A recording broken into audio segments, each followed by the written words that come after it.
Então nós estamos na descrição aí de antropologia e hamartiologia, a natureza e a queda do homem, né, como nós falamos. Então, antropologia todos compreendem, antropos, né, vem de humanidade ou homem, do ponto de vista homem e mulher, os dois gêneros, e hamartiologia vem de hamatos, que é pecado. A palavra grega para pecado é hamatos, que é pecado em grego. Então, é o estudo a respeito do pecado ou da queda. Então, a natureza e a queda do homem. Então, é isso que é estudado em antropologia e em hamartiologia. É entender quem é o homem e o que aconteceu com esse homem. O que aconteceu com esse homem criado por Deus. Então, os conceitos teológicos aí nós já temos a noção, dá para ver um pouquinho, né? Quase nada, mas vai melhorar. O homem ele foi criado por Deus, né? O homem foi criado por Deus à sua imagem e semelhança. Então nós falamos que, quando diz lá em Gênesis 1, 26 a 27, passamos o homem, a nossa imagem, a nossa semelhança. Ali nós vemos o conselho da Trindade dizendo que o homem, a ser criado, ele sairia à imagem e semelhança de Deus, que diz respeito a atributos da pessoa de Deus. Então Deus compartilhou ou comunicou certos atributos da sua pessoa para nós. Então até nós brincamos, falamos o que seria atributos compartilháveis e não compartilháveis. Por exemplo, a eternidade é um atributo que Deus compartilhou conosco? Sim, né? Por mais que a gente não é eterno como Deus, o alfa e o ômega, mas a partir da nossa criação Ele nos deu esse atributo de sermos eternos. Por mais que o nosso fim seja a bem-aventurança nos céus ou a condenação eterna, mas todos são eternos. A alma do homem é eterna. O atributo de bondade, Deus compartilhou com o homem? Sim, Deus compartilhou com o homem. O homem criado, Adão, ele foi criado bom, porque tudo que Deus criou era bom. Então são atributos compartilháveis. Por exemplo, a soberania é um atributo de Deus. Esse atributo é compartilhável? Não, porque nós somos seres altamente limitados. A onipresença, a onisciência, a onipotência, todos esses atributos nós não temos, porque nós não conhecemos todas as coisas, nós não estamos presentes em todos os lugares e, além disso, nós não temos todo o poder. Então são coisas que a gente claramente consegue distinguir. Tá? Então seria isso a imagem e semelhança de Deus. Claro, é muito mais profundo, mas estou falando bem de uma forma mais prática e didática. O que acontece, irmãos, também é o seguinte, eu não trouxe isso na semana passada, porque eu queria trabalhar mais, entender um pouco até das posições, mas isso é interessante. Deus criou o homem, né? Todos nós queremos que Deus criou o homem. Mas quando foi que Deus criou a nossa alma? Já se perguntou? Quando foi que Deus criou a nossa alma? Quando é que Deus cria a nossa alma? Alma, Deus vamos dizer assim. Já se perguntou? Mas isso tem muito a ver com a antropologia, né? Com a natureza do homem, né? Eu queria só compartilhar para vocês algumas visões. É um estudo muito amplo disso daqui, mas eu queria só compartilhar algumas coisas para que vocês possam pensar, porque isso tem muito a ver com aquilo que, vamos dizer, a queda do homem, tá? Essas três teorias que existem nas escrituras, aliás, uma nem tanto, mas pelo menos duas, que a gente consegue ver com um certo nuvem, né? Não temos a certeza, mas temos alguns relances do que pode estar acontecendo. A primeira teoria é que vai dizer que Deus, que a alma das pessoas, ela é pré-existente. A alma é pré-existente. Ela não foi criada, ela pré-existe. Então seria o pré-existencialismo da alma. O que seria isso? Deus não criou a alma, ele já existe. A alma já existe, ou antes da criação já existia a alma das pessoas. Essa ideia é bem filosófica, né? Vem lá de Platão, mas é uma ideia que foi abraçada por uma seita chamada Espiritismo. Os espíritas eles vão dizer, um pouquinho diferente de Platão, que a alma ela foi criada e pré-existe antes do corpo. Então, o nosso corpo, no momento em que, para eles, as pessoas nascem, essa alma que já está pré-existente, ela adentra ao corpo, seja qual corpo for, pode ser um corpo de humano, pode ser um corpo de um animal, porque as reencarnações que eles vão ter, sempre pode ser que entre de um homem, de um animal, e por aí vai. E é uma loucura, mas esse conceito do existencialismo a gente não encontra nas escrituras, porque a gente encontra que Deus criou, e criou em um determinado momento todas as coisas. Então a gente sabe que isso não é bíblico. Mas tem duas aqui que a gente pode ficar na dúvida e pensar um pouco. A primeira é a criacionista. Não confunda com o criacionismo de Deus criando as coisas. Mas bem próximo, mas tem as suas diferenças. A visão criacionista vai dizer que Deus criou a alma, ou que Deus cria a alma das pessoas no momento em que elas são concebidas, ou no momento da concepção, que seria ali entre o momento da concepção até o nascimento. Deus cria a alma dessas pessoas, não vamos dizer claramente quando, mas no momento da concepção, no decorrer ali da nova vida que é gerada, Deus cria a alma da pessoa naquele momento e essa alma se une ao corpo. Essa é a visão criacionista. E alguns que defendem essa visão vão citar, por exemplo, Eclesiastes 12:7. Então abre lá, Eclesiastes 12:7. O irmão pode ler, tá?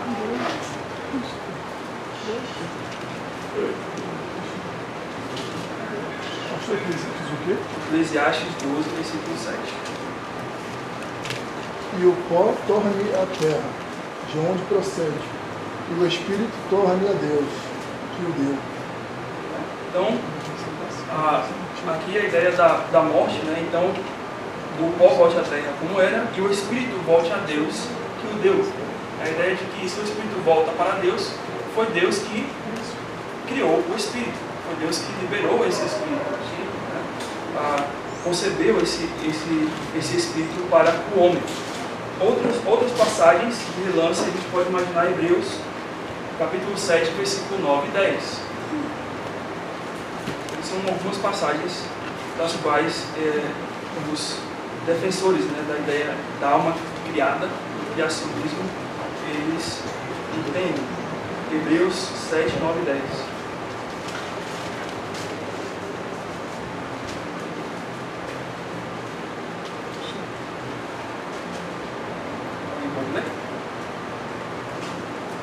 E por assim dizer, por meio de Abraão, Levi, que recebe os dízimos, também pagou o dízimo.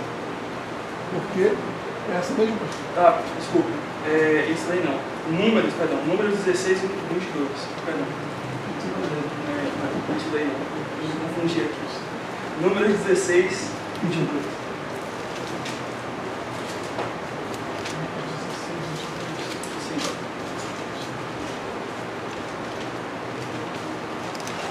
Mas eles se prostraram sobre seus rostos e disseram: ó Deus, Deus dos espíritos de toda a carne, pecará um só homem e indignar-te-ás contra toda a congregação? Ok. Então aí fala sobre a questão de que Deus, o criador de toda a alma. Então, a ideia de que Deus cria a alma. É um indício aqui. Isaías 42:5 e Zacarias 12:1. Então alguém abre lá em Isaías 42:5 e Zacarias 12:1.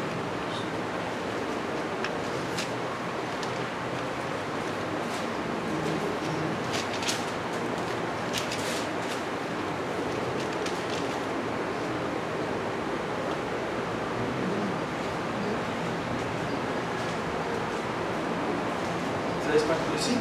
Alguém achou? Assim diz Deus, o Senhor que criou os céus e respondeu, formou a terra e tudo o produto é doce, que dá fôlego de vida ao povo que nela está, e Respirou os que não nela. Então, aquele que criou os céus e a terra e pela leitura que a gente entende que ele criou o fôlego e que também criou o Espírito. Beleza? E Zacarias 12:1. Fechando aí.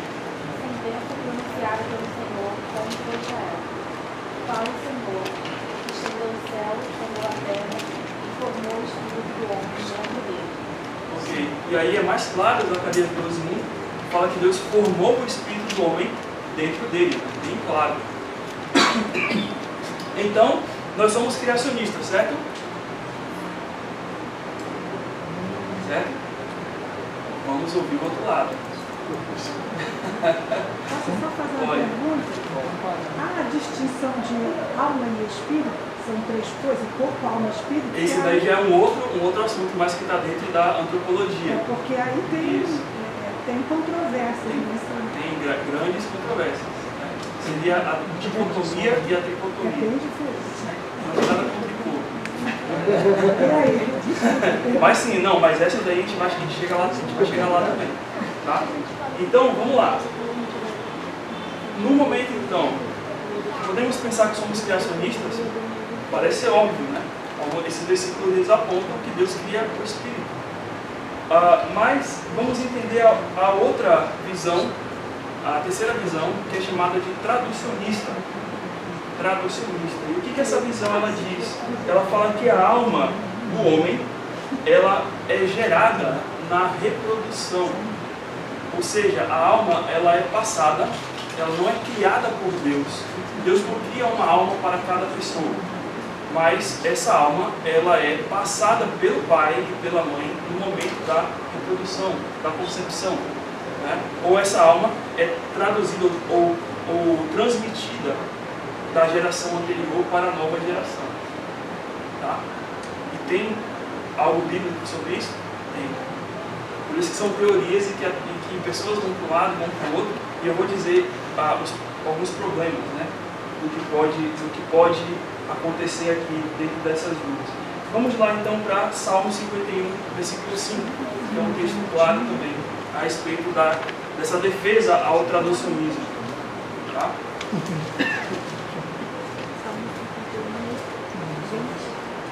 Só para os irmãos saberem, os traducionistas eles não vão dizer que Deus não criou a alma, mas que Deus ele criou a alma, o primeiro homem, e essa alma foi, e Deus determinou que essa geração das novas almas fossem realizadas na própria reprodução do homem. Tá? Então isso que seria a ideia deles. A questão é que um vai dizer que Deus cria cada alma de cada pessoa que nasce, no momento da sua concepção, e esse outro vai dizer que a alma é passada da geração anterior para a geração nova. Chega lá, Salmo 51:5 vai dizer o quê? Sei que sou pecador desde que nasci, sim, desde que me concebeu minha mãe. Então a ideia é que o pecado foi herdado, o pecado na alma de Davi, na alma de todos nós, foi herdado no momento da concepção. A sua mãe passou esse pecado para a alma de Davi. A gente compreende isso muito bem, por isso que ele nasce em pecado. Vamos lá agora para Hebreus 9:10. Agora sim, Hebreus 7, 9 e 10.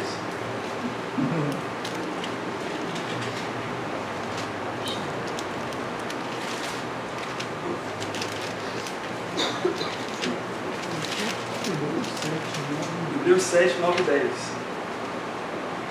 E por assim dizer, por meio de Abraão, Levi, que recebe os dízimos, também pagou o dízimo, porque ele ainda estava nos lombos de seu pai, quando Melquisedeque lhe saiu ao encontro.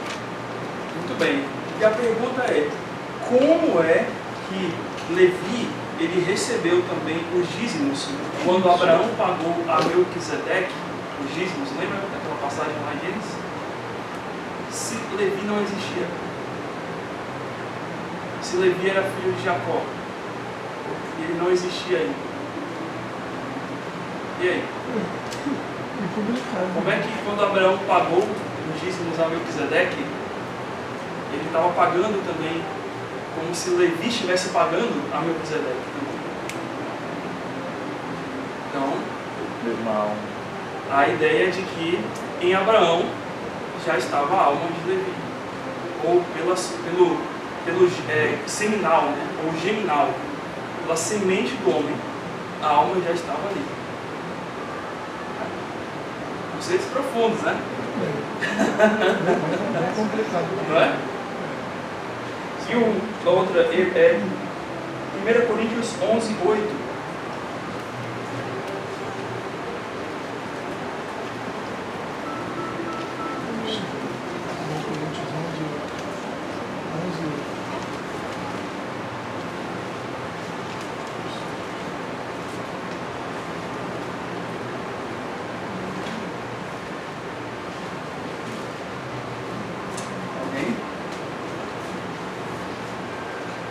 Porque o homem não procede da mulher, mas a mulher do homem. Isso aí? 1 Coríntios 11.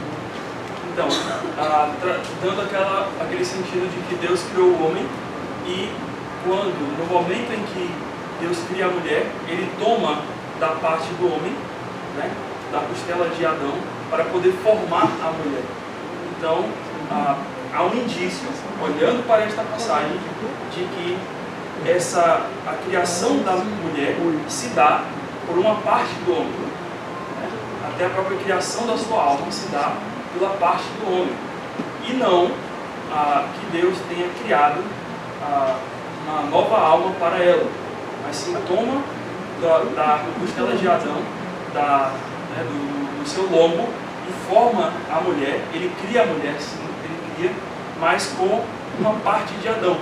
Ele não cria a mulher como Adão foi criado, do pó da terra, e Deus sopra o fôlego de vida na mulher como no homem, mas de que a mulher é formada por uma parte do homem, que traz essa ideia de transmissão, do traducionismo, que vai se traduzir.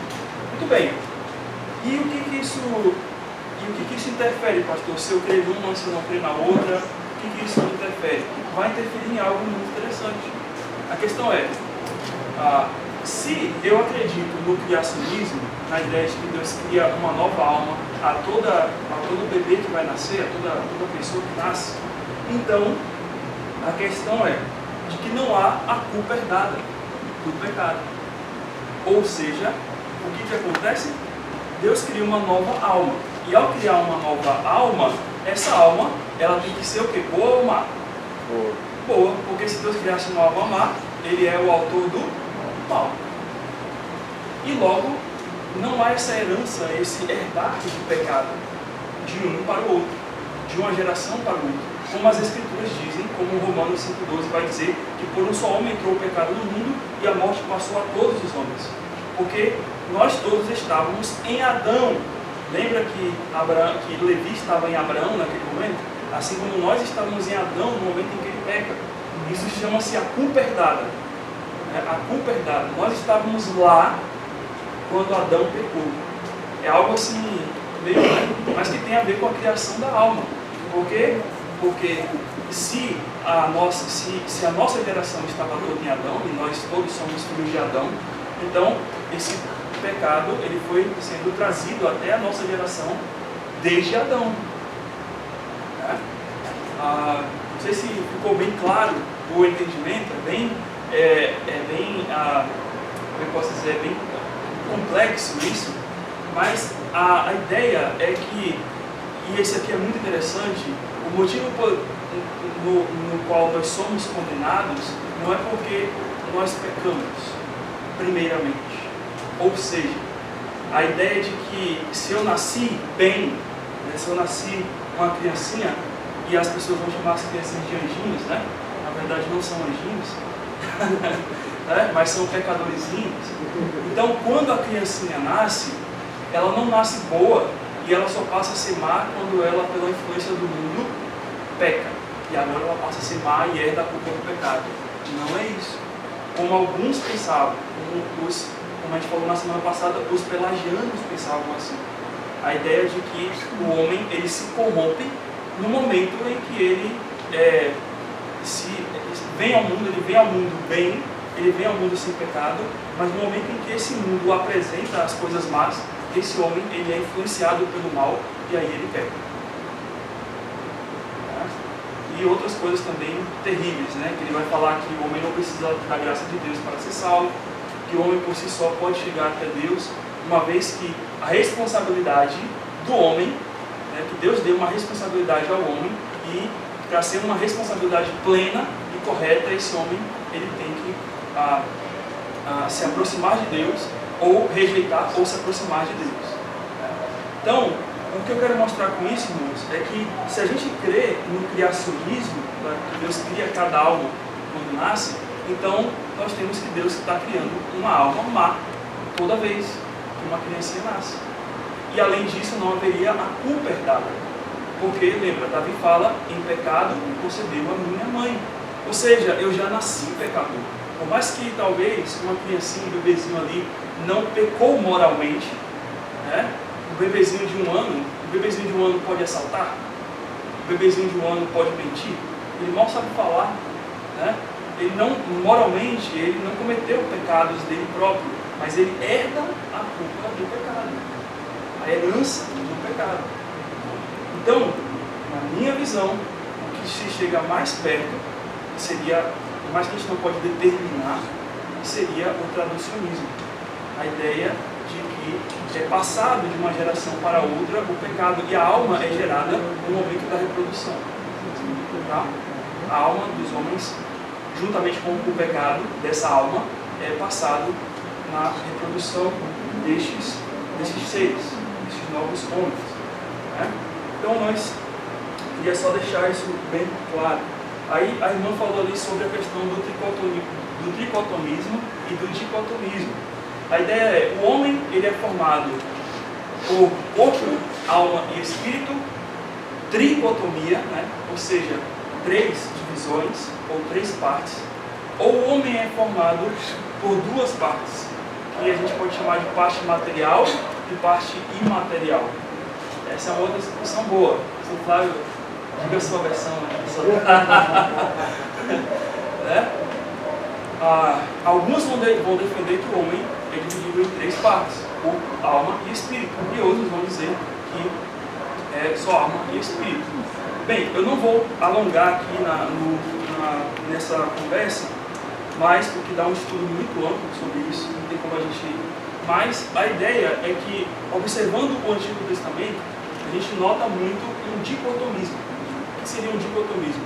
De que o espírito e a alma é tratado no Antigo Testamento como sendo a mesma coisa. Logo, o homem tem 2 partes. Ele tem o corpo e ele tem o espírito-alma, que é a mesma coisa. São 2 formas de falar a mesma coisa. Né? Corpo, né? E alma e espírito estão aqui englobados numa outra parte. Quando nós chegamos no Novo Testamento, há alguns indícios de que não seja dicotômico, que o homem é formado por 3 partes. A parte do corpo e a parte do espírito e da alma, que são diferentes. Né? E aí, claro, tem as questões ali de interpretações, né, que a gente não vai chegar agora, mas eu vou dar só algumas passagens aqui que defendem a dicotomia e a tricotomia, tá bom? Então, a dicotomia a gente pode encontrar em Eclesiastes 12:7. É um indício ali da questão dicotômica em Eclesiastes 12:7.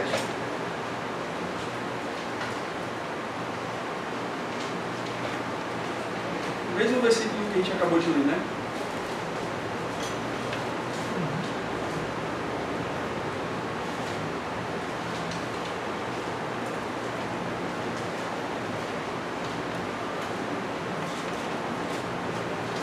Vai dizer o seguinte: que o pó volte à terra como era e o espírito volte a Deus que o deu. O pó a gente entende como o corpo, né? O pó, isso aqui é matéria, essa matéria é o corpo. E o espírito seria a parte imaterial. Então ali ele não fala assim, e o pó volte à terra como era, e o espírito e a alma volte a Deus que o deu.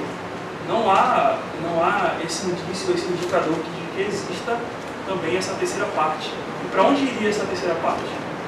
Não menciona. O entendimento é que o fôlego de vida, o espírito, volta a Deus, que seria a parte imaterial. Um outro versículo é Mateus 10, 28, que alguns também vão imaginar como sendo dicotomia. Mateus 10, versículo 28. Vai dizer o seguinte: não tem mais os que matam o corpo e não podem matar a alma. Temei antes aquele que pode perecer no inferno, tanto a alma como o corpo. Então a ideia é, não seria para perecer no inferno o corpo, a alma e o espírito? Se Cristo quisesse deixar bem claro de que existe o espírito também, e esse espírito sofre da mesma maneira. Então a ideia é de que nós estamos enxergando de que a palavra alma e espírito, elas são intercambiáveis, ou seja, são duas palavras que apontam para a mesma coisa, né? Para a anima, né? Para o fôlego, para a vida, e o espírito, que significa a mesma coisa, né? Fôlego ou vento, né? E Apocalipse 6, versículo 9 é um outro versículo que a gente pode entender. Diz assim: abriu ele, aliás, quando ele abriu o quinto selo, viu debaixo do altar as almas daqueles que tinham sido mortos por causa da palavra de Deus e por causa do testemunho que sustentavam. Aqui, quando abriu o selo,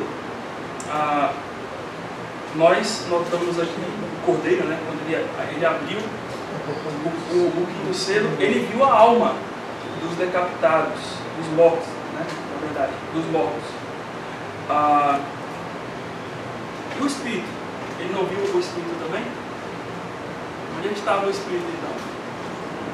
Então a ideia é que, novamente, alma e Espírito sejam a mesma coisa. Então só os versículos estou mostrando a vocês, tá? Agora vamos para a visão tricotomista, que eles vão se apoiar em praticamente dois versículos. Primeiro é 1 Tessalonicenses 5, 23 e 24.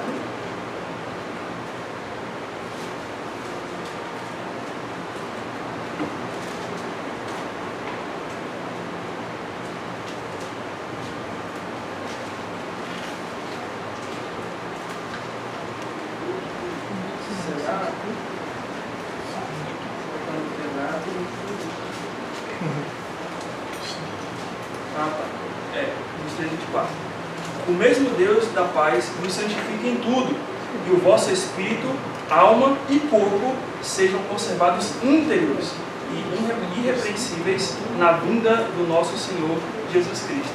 E agora? Como é que a gente explica isso daqui? Ele faz a diferenciação de espírito, de alma e de corpo, né? Então, o que alguns vão enfatizar, os tricotomistas vão dizer assim: viu aí que tem três partes? Né? Porque está muito claro aqui, né? Somos literais, mas os dicotomistas vão dizer, vão ter que se defender quanto a isso daqui. Então eles vão dizer que Paulo queria ser enfático. Né?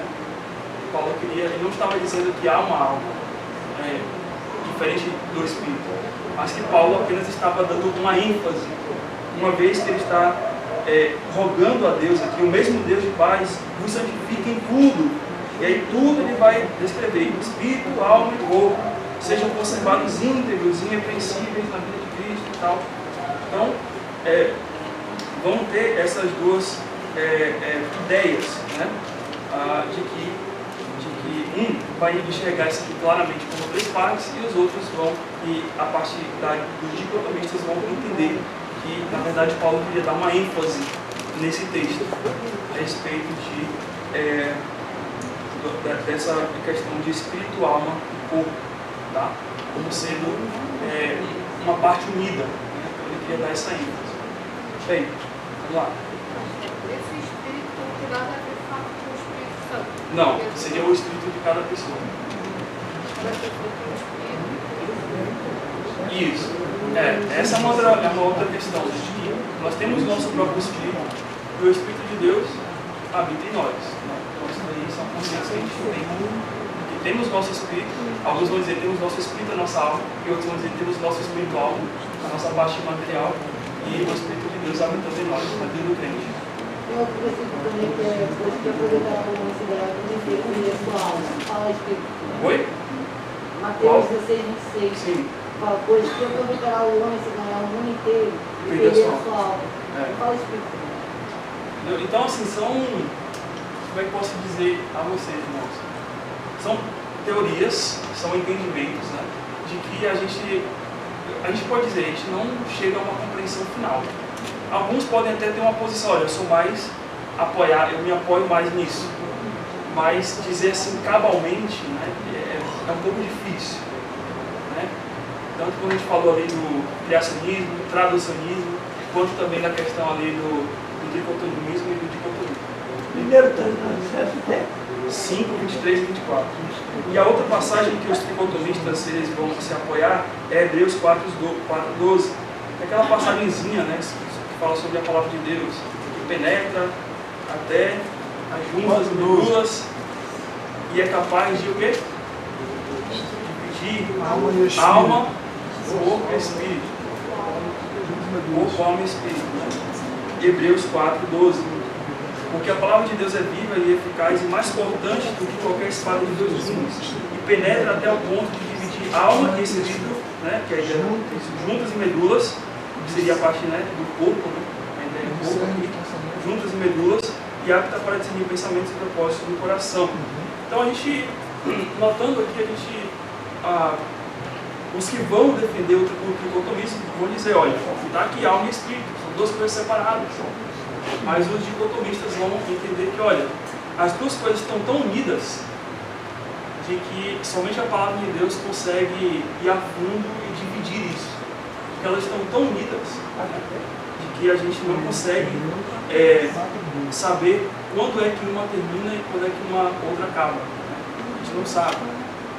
Novamente, as duas posições estão aí. Qual é a sua? Estuda mais. Tem muito mais. Mas são conceitos que, vira e mexe, você vai ouvir. Alguém pode te perguntar, você é dicotomista ou tricotomista? Né? Pelo menos você tem que saber o que é. Pelo menos para dizer assim, eu sou nenhum dos dois. Eu espero que a partir de hoje vocês não vão falar assim, o que é isso? Né? E depois vão falar assim, o que seu pastor está ensinando? Né? Pelo menos agora vocês têm uma noção.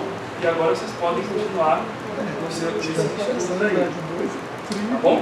Então, voltando aqui ao que a gente estava falando, né, eu dei essa viagem inteira, mas com esse propósito de apresentar essas ideias novas que eu trouxe na aula passada, por conta de que eu queria iniciar com o texto que a gente já leu aqui dos Institutos Batistas, conceito teológico, e depois trabalhar com essas outras partezinhas a respeito da antropologia do homem.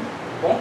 Ou seja, então o homem é criado por Deus à imagem e semelhança e perfeição e santidade. Então, quando o homem foi criado, ele foi criado perfeito e santo. Não temos dúvida disso. Adão era tudo que Deus criou, ele viu que era bom. E o bom ali não é só bom de, é legal, mas é um bom de perfeição. Ele criou perfeito. Ele viu algo perfeito, sem pecado, sem qualquer falha, sem qualquer desequilíbrio. Tá? É o que o pecado traz hoje. Porém, voluntariamente transgrediu a proibição divina de perder o estado de santidade que o Criador lhe dera. E é o que nós chamamos ali da queda. A queda do homem. Quando o homem ele cai, né, ali em Gênesis 3, que é narrado a queda do homem, então o homem cai. Né? Até eu já falei isso, né? Quais são os 4 capítulos da Bíblia onde não existe pecado?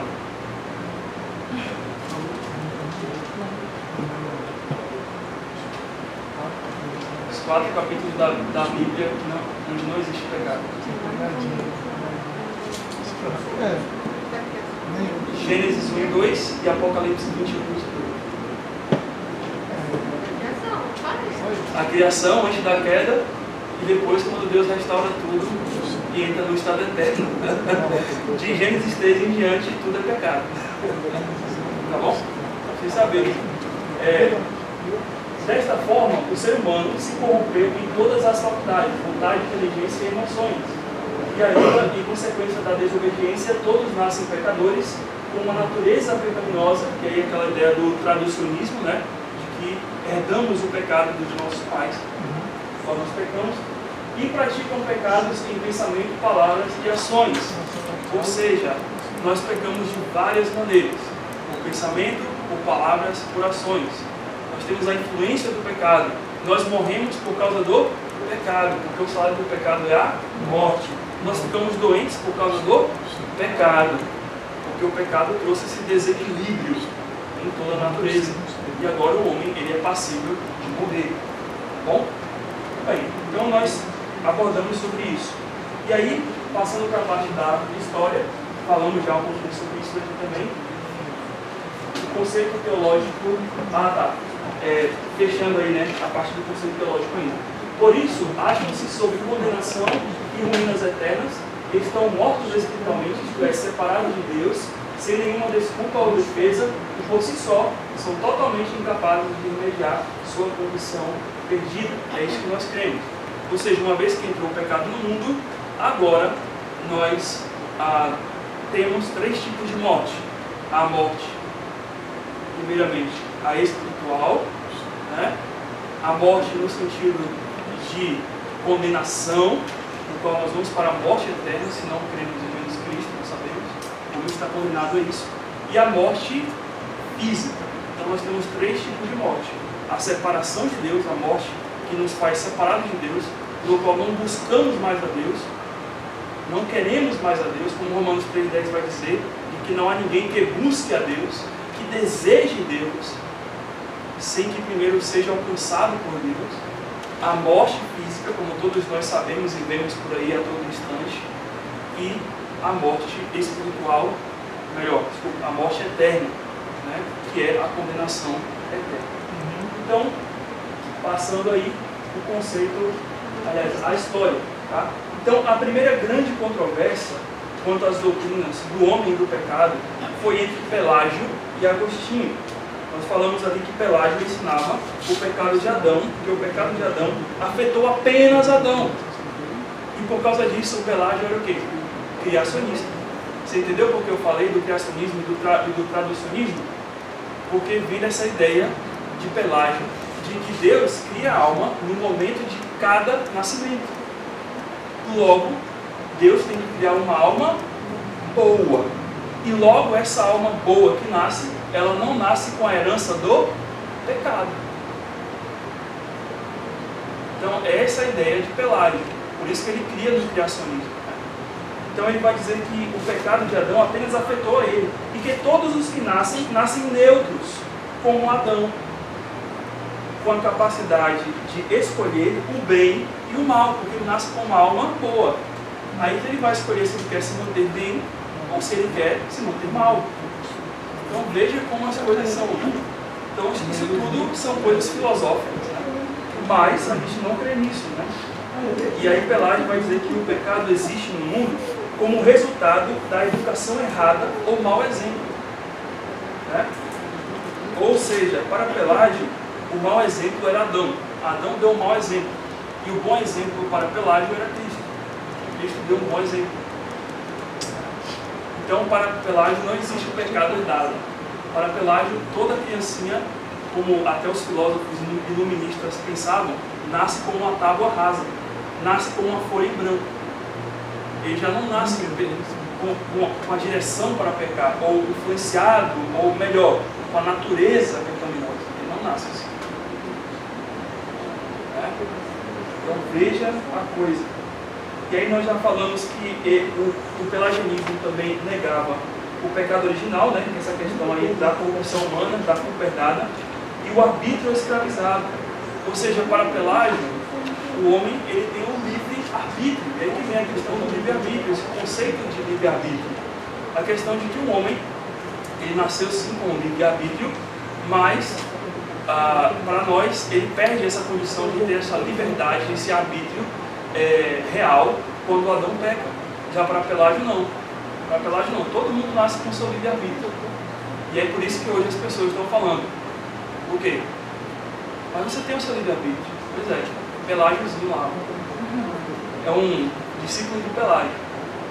E Pelágio vai dizer que as pessoas tinham livre-arbítrio. E não o espírito ou o arbítrio escravizado, que é o que nós queremos. Porque uma vez que todas as pessoas nascem hoje e não querem buscar a Deus, então eu não consigo buscar a Deus. E nós já falamos até dessa questão sobre o livre-arbítrio, né? Vamos testar se você tem livre-arbítrio. Tá bom? Vamos fazer o teste agora? Na semana passada a gente fez o teste, né? Repita comigo. A partir de hoje, eu não vou mais pecar. Você consegue? Só falar, não fazer. Já pecou, né? É só por falar, né? Você não consegue. Então você é escravizado. Do ponto de vista de que, mesmo tendo a natureza de ser um crente, você ainda peca por causa da sua natureza pecaminosa. Mas se você luta para não pecar, mas é impossível, até mesmo nós, deixarmos de pecar totalmente. Nós pecamos. O livre-arbítrio vai dizer o seguinte: eu vou determinar, é o controle remoto. Eu mudei de canal, né? Agora eu sou o canal bom.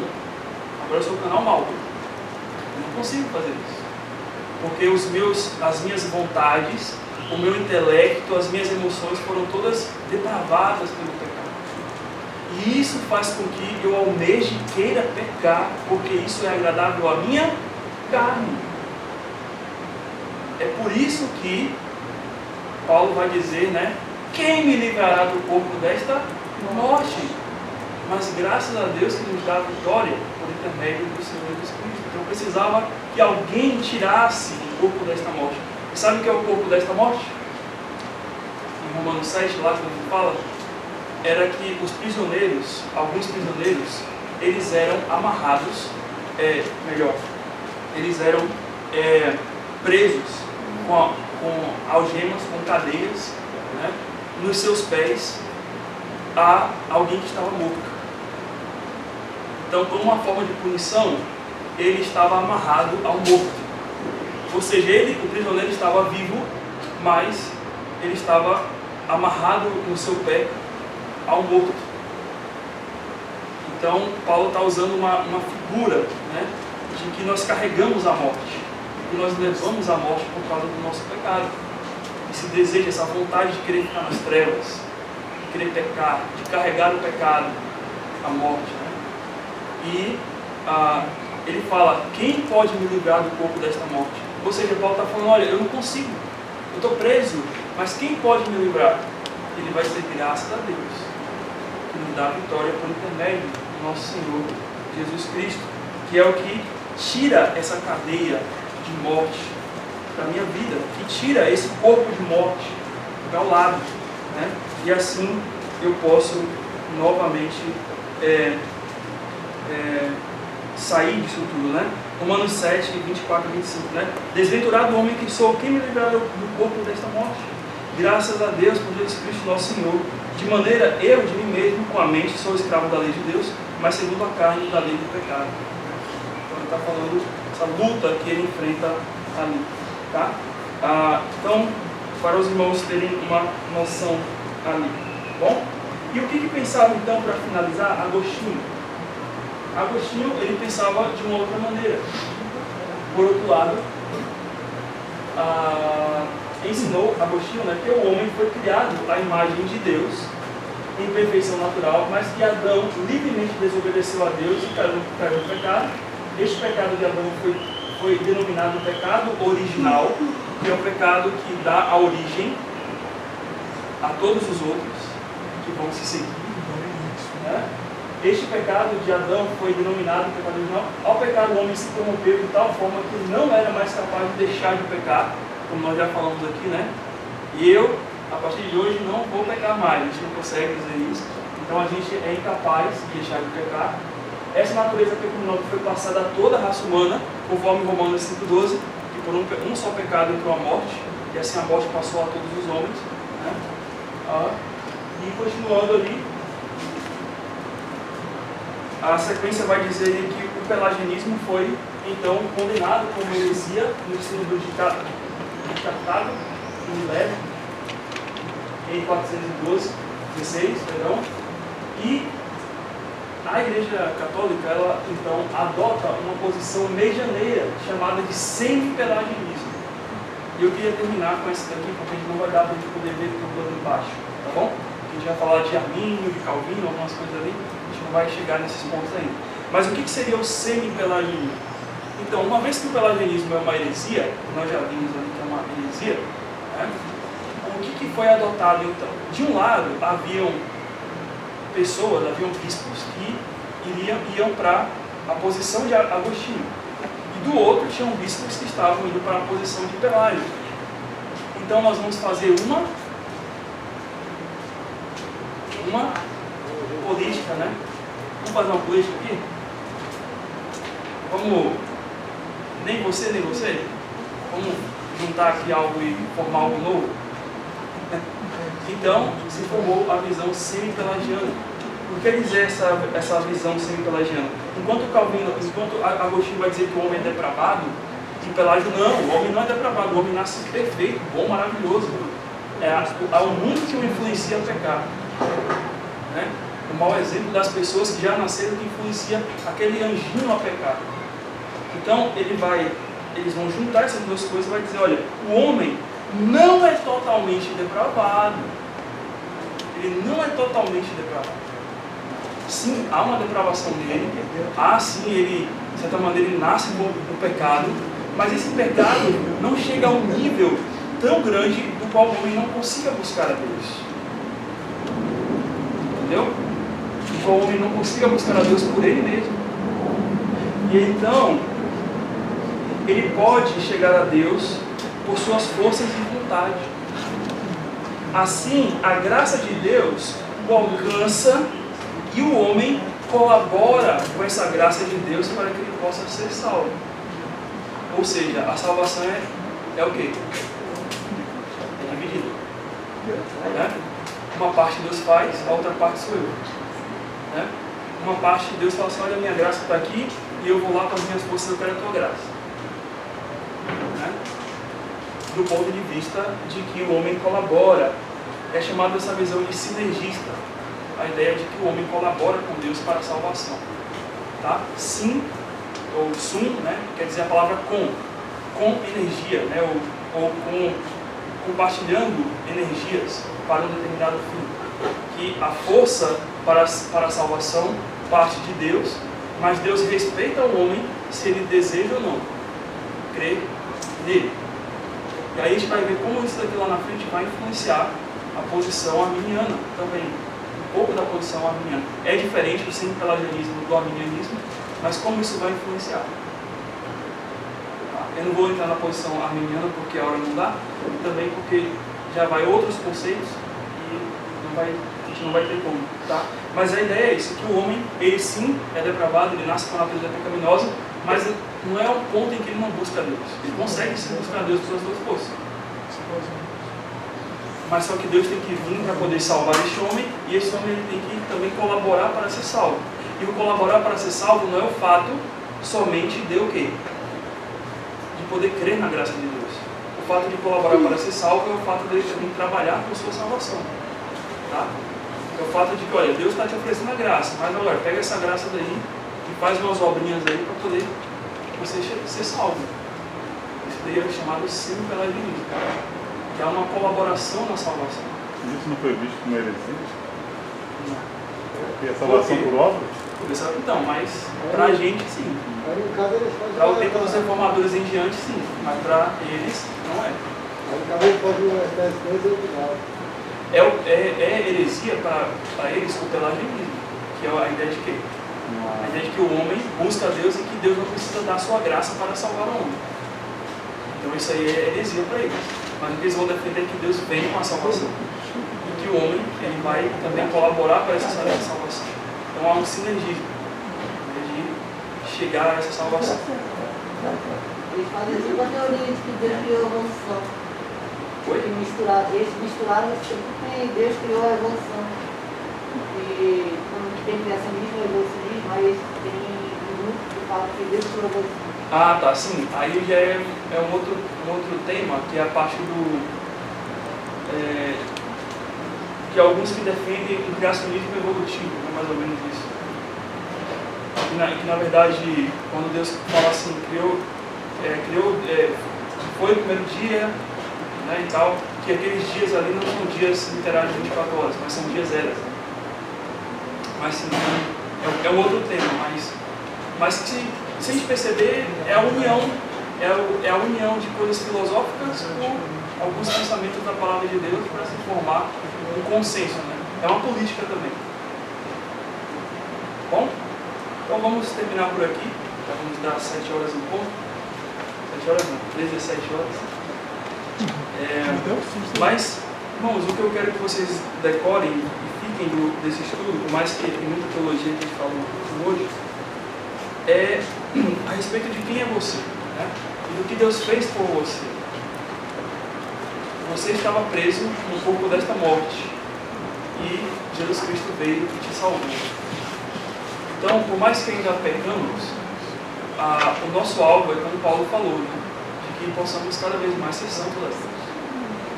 E ser santo a Deus não quer dizer que você nunca vai pecar, mas santo a Deus é que você não vai entregar ao pecado, né? Uma coisa é, eu sou pecador, vou me entregar ao pecado, Deus já me salvou mesmo. Não, isso não é o pensamento de um cristão verdadeiro.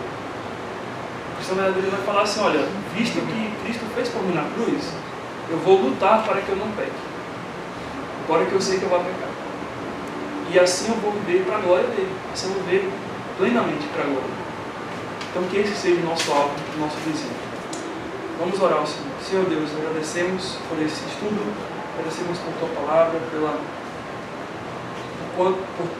porque ela é tão vasta, é tão profunda, tem conceitos, Senhor, que realmente às vezes a gente nem compreende no profundo das minúcias, mas nós agradecemos porque o Senhor nos concedeu esse livro do qual a gente pode conhecer um pouquinho mais sobre o Senhor. E nos aproximando do Senhor, nós deixamos esse mundo, deixamos os pensamentos daqui, as vontades daqui, e nos dedicamos e nos concentramos só a meditar sobre as tuas verdades e grandes verdades. Então, que esse seja o nosso desejo, Senhor, e que, mesmo sendo pecadores, o nosso desejo seja santidade ao Senhor. Em nome de Cristo.